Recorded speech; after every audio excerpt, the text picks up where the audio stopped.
एक गांव में 10 साल की बच्ची अंकिता अपने माता पिता के साथ रहती थी। लेकिन एक दिन अचानक से उसके माता पिता का देहांत हो गया। अब अंकिता का इस दुनिया में कोई नहीं था। अगले दिन वो काम की तलाश में घर घर जाती है। चाची, आपके यहाँ कोई काम हो तो मुझे बताना, मुझे काम की बहुत ज़रूरत है। लेकिन उसे कोई काम नहीं मिलता और अंत में जाकर वो एक अंडे वाले की दुकान में काम मांगती है। लेकिन अंडे वाला कहता है, तुम अभी बहुत छोटी हो, इसलिए तुम दुकान में काम नहीं कर सकती, लेकिन मेरे मुर्गी फार्म में अंडे इकट्ठे करने का काम ज़रूर कर सकती हो। ये सुनकर अंकिता बहुत खुश होती है और अगले दिन से ही वह मुर्गी फार्म में जाकर अंडे इकट्ठा करने का काम करने लगती है। एक दिन अंडे वाला अपने फार्म में आकर मुर्गियों को देखता है, जिसमें से एक मुर्गी जख्मी होती है और अंकिता से कहता है, इस मुर्गी को क्या हुआ? लगता है इसे कोई बीमारी हो गई है। जल्दी ही वसीम काका की दुकान में इसे दे आओ, कहीं बाकी मुर्गियों को भी बीमार ना कर दे। अंकिता डरते हुए कहती है, वसीम काका, वो तो इस मुर्गी को काटकर बेच देंगे। कृपया करके आप यह मुर्गी मुझे दे दीजिए। अंडे वाला उसे वो मुर्गी दे देता है।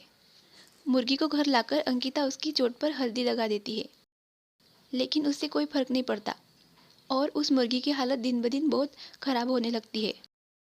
अंकिता के पास इतने पैसे नहीं थे कि वो खुद से इस मुर्गी का इलाज कर सके, इसलिए अंकिता को मजबूरन गांव के सेठ के पास जाना पड़ता है।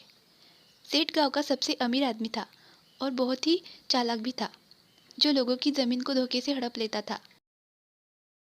अंकिता जब सेठ के पास पैसे उधार मांगती है तो सेठ के दिमाग में ये चल रहा होता है कि क्यों न मैं इसकी ज़मीन और घर अपने नाम करवा लूँ, और वैसे भी इसके आगे पीछे भी कोई नहीं है। फिर सेठ कहता है, मैं तुम्हें ऐसे ही पैसे नहीं दे सकता, तुम्हें पहले अपने घर और ज़मीन के कागज़ मुझे देने होंगे। अंकिता की मासूमियत का फ़ायदा उठाकर सेठ उसके घर, ज़मीन के कागज़ ले लेता है और बदले में अंकिता को कुछ पैसे उधार दे देता है। घर जाकर अंकिता सबसे पहले अपनी मुर्गी का इलाज करवाती है। धीरे धीरे उसकी मुर्गी ठीक हो जाती है और एक दिन सेठ उसके घर आता है और यह कहकर अंकिता को घर से निकाल देता है कि आज से यह घर मेरा है और यह कभी वापस मत आना। इस तरह से सेठ अंकिता को बेघर कर देता है। अंकिता पूरे गांव में घर घर जाती है, पर हर कोई उसे डांटकर भगा देता है। वो एक जंगल के पास पहुंच जाती है।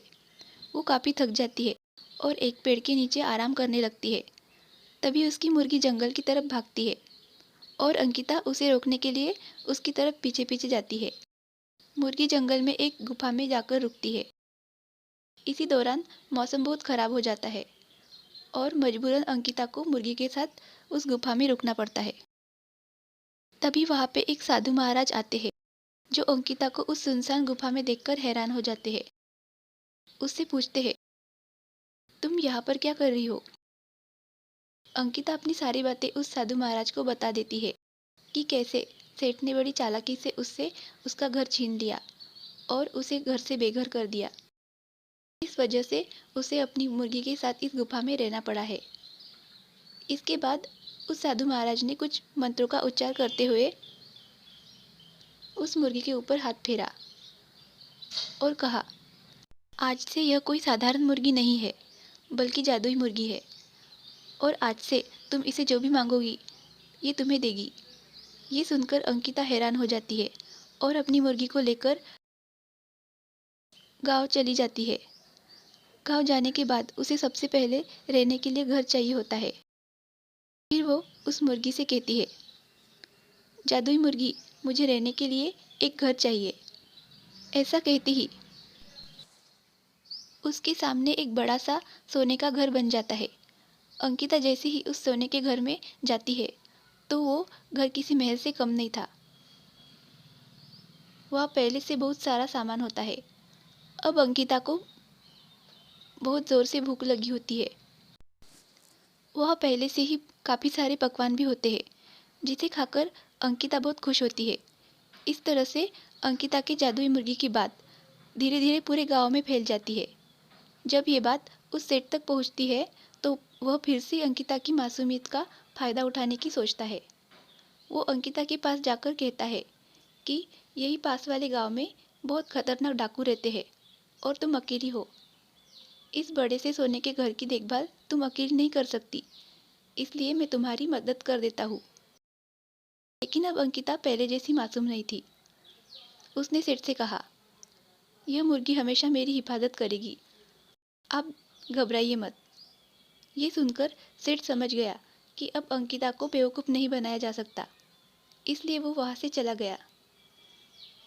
एक दिन वो अपने साथ 3-4 आदमियों को लेकर आया ताकि वो उस बड़े से सोने के घर को चुरा सके और उस पर कब्जा कर सके। लेकिन अंकिता ने चालाकी से सेठ से कहा, अगर आपको यह घर चाहिए तो आप इसे ले लीजिए। सेठ खुश होकर उस सोने के घर के अंदर जाता है और कहता है, आज से ये घर मेरा है। तभी अचानक से उस घर के सभी दरवाजे बंद हो जाते हैं और पूरा घर हिलने लग जाता है। सेठ घर के अंदर बंद हो जाता है और ऐसे घर को हिलता देख बहुत घबराता है। मुझे यहाँ से निकालो, कोई मुझे यहाँ से निकालो।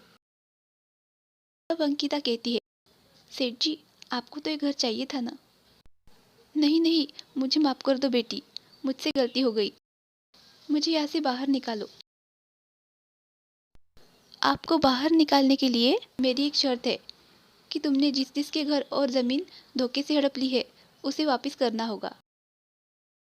हाँ बेटी, मैं सबके घर और ज़मीन वापस कर दूंगा और इसके बाद मैं कभी ऐसा नहीं करूंगा।